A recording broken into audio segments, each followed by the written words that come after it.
هنا سأسكت قليلا، هنا سأسكت قليلا احتراما وتقديرا لهذا الكبير. وزحمة ليه حق يزعل من كده، مش هو أي حد، أي واحد معرفوش يجي يعمل لي كده.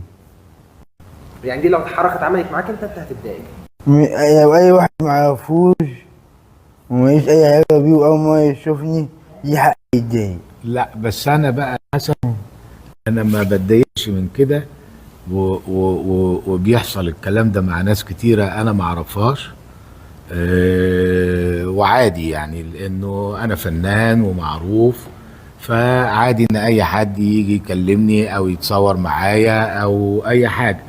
بس هو الموقف اللي حصل علشان الدنيا كانت زحمة، انت شفت الدنيا كانت زحمة وحد شدني من الجاكيت وبعدين انت حطيت ايدك عليا وكده، فده ضايقني شوية، وانا ما خدتش بالي منك اصلا في وسط الزحمة دي. حتى لما بصيت وقلت لك اوعى ايدك وبتاع برضه ما خدتش بالي منك.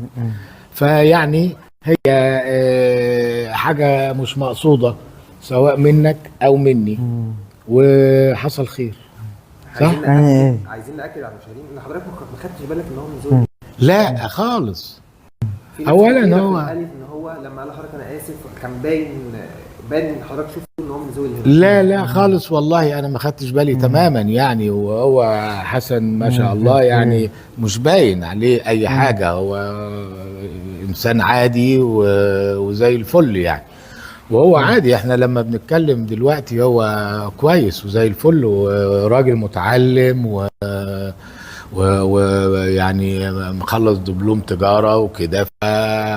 وانا